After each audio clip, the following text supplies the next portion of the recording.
Information technology is rapidly changing the world around us, but are all those changes good? Our group believes that information technology is in fact failing to improve the lives of people in developing countries, and will be examining its negative impacts on those countries. It increases economic disparity, causes job polarization and displacement, increases dependence on developed nations, and introduces new security and privacy risks, as well as causing more environmental concerns. A major reason why information technology is not improving the lives of people in developing countries is that there is a huge barrier of entry that prevents people from accessing the internet. According to an article published by the UN in March of 2023, there is a huge divide in the amount of people able to access internet in developing countries when comparing it to internet access in developed countries, with broadband internet basket prices making up 15% of gross national income per capita of African countries in 2022, compared with just 1% for countries in Europe. Additionally, there is a similar divide between those in rural areas and those in urban areas.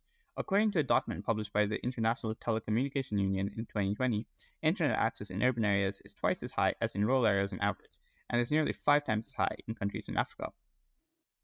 In 40% of the countries the IT surveyed, less than 40% of individuals reported being able to perform a basic information and communication technology, or ICT skill, such as sending out an email, in 2017 to 2019.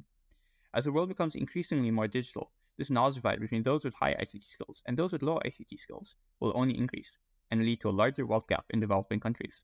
The growing disparity of information technology skills within developing countries is becoming more impactful in their economies.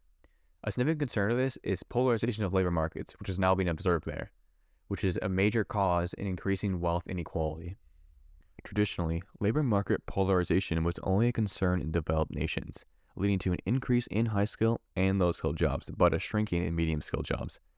This trend of polarization is now rapidly increasing in many developing countries, where we are seeing a decrease in the share of medium skilled jobs, where in these countries, that's near the top of the income distribution. With a decrease in medium skilled jobs, workers are forced to either return to school to gain the skills needed for the fast rising ICT intensive occupations or seek to work in lower skilled jobs, which contributes to an increase in wealth inequality. Middle skilled workers are not the only types of workers in developing countries that are seeing job displacement due to technology. The share of occupations that are at risk of being automated is significantly higher in developing countries than more advanced ones. Two-thirds of all jobs in developing countries are at risk of being automated. In 2016, almost 85% of jobs are vulnerable to automation in Ethiopia, and almost 80% are vulnerable in Bangladesh, among many other countries. Countries experience the biggest economic growth during the transition out of commodities into basic manufacturing activities. So, ICT technology cannot be brought into these countries if it means rapidly changing the types of jobs available, or they will face technological unemployment.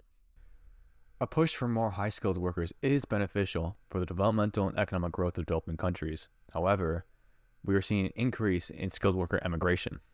In 2019, South Africa lost more skilled workers to immigration than it received. Only 294,000 working immigrants were skilled compared to 410,000 highly skilled immigrants. Losing skilled workers weakens efforts to close the skill gap, reduces productivity, and constrains the economy's capacity to innovate and adopt new technologies. The emigration of skilled workers weakens a country's ability to innovate new technologies, increasing their dependence on other more developed countries for new IT infrastructure. Africa is a prime example of this. In 2013, South Korean telecom provider KT Corp invested $140 million in Rwanda to deploy a 4G LTE network. In 2022, South African telecom operator Telecom launched its 5G network using equipment from China's Huawei. And the US-backed telecom company Africell had invested to deliver a 5G network in Angola. Over the past 2 decades, Huawei has built about 50% of Africa's 3G networks and 70% of its 4G networks. China's Digital Silk Road initiative has led to significant investments in the IT infrastructure in many African countries through telecom, data center, and surveillance programs. Ethiopia rolled out its first 5G network provided by Huawei in 2022. Zimbabwe, Kenya, and Uganda have Huawei Smart Cities programs and have installed Hikvision cameras in public spaces. And the insurgency-racked Nigeria signed an agreement with Huawei to install cameras to monitor its borders 24/7. These surveillance systems are raising doubts about government spying and crackdowns on dissent. The governments in Zambia and Uganda have already been found to have used Chinese technology to spy on their opposition and critics. China is not the only provider for such spyware. The Ethiopian administration used software from European companies to spy on dissidents, and the devices from the Israeli spyware firm Pegasus have also been used by African governments. The investment made by foreign companies, particularly in telecommunications, as mentioned, has raised concerns about cybersecurity and national security. These investments, including the deployment of network infrastructure, could also lead to privacy and data protection issues. The lack of regulatory frameworks in developing countries and challenge of building reliable cybersecurity infrastructure brings main concerns in terms of security and privacy. According to the United States Conference on the Trade and Development, Cyber Law Tracker reported in 2022 about 20% of developing countries do not even have e-transaction law and cybercrime legislation. Over 40% of developing countries neglect the vital task of safeguarding their consumer online. Furthermore, an alarming 33% of developing countries are not considering privacy and data protection at all. While the problem is much harder than only establishing these data privacy regulatory frameworks, a cyber talk given by World Bank in late 2022 claims that developing countries facing significant challenges in building their cybersecurity infrastructure. As they are still developing countries, and they often face technological limitations to overcome the challenge they met. Earlier in 2022, Costa Rica's government was forced to declare a national emergency after coming under persistent attacks organized by the county cybercrime gang. Officials say that international trade ground to a halt as a ransomware took hold. More than 30,000 medical appointments have been rescheduled, while tax payments have been also disrupted. Millions have been lost due to the attacks, and staff that affected organizations have turned to pen and paper to get things done.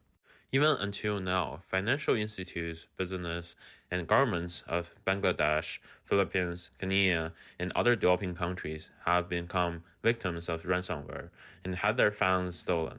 These are the developing countries struggling to provide their citizens with access to essential services. So the cyber attacks are making the already poor even poorer. Improvement in technology also pollutes local environments of developing countries by disposing electronic wastes and mining for raw materials. The majority of e-waste created by developed countries are exported and dumped in developing countries, as they have cheaper labor and often lack regulatory frameworks regarding e-waste handling. Improper handling and disposal of e-waste is very common in developing countries. This poses serious health risks to workers involved as well as communities living near the disposal sites. PBDE, for example, is a group of pollutants commonly emitted while disposing electronic waste. It is likely to cause numerous serious health problems. By looking at the stats, PBDE emissions in all of Europe during the past 2 decades were only around 5 tons, with more than 100 tons offloaded to developing countries like China. On the other hand, mining raw materials such as precious metals that are needed to manufacture electronic products could seriously harm local environments, as developing countries tend to have more lenient laws and, compared to developed countries, are more willing to take an environmental hit for economic incentives. These shocking images show cobalt mining in Congo, lithium disposing in Chile, and lakes of toxic sludge in Inner Mongolia, all of which are occurring in developing countries and are severely damaging the environment. In conclusion, while information technology is improving the lives of people in developed countries, it is increasing the wealth gap and causing job polarization and displacement in developing countries. As skilled workers emigrate to more developed countries, developing countries are less able to innovate, increasing their dependence on those developed countries, introducing security risk. Local environments are also harmed, as handling imported electronic waste and mining of raw materials is taken advantage of by developed countries due to the lax laws in developing countries. As a result, information technology is not improving the lives of people in developing countries.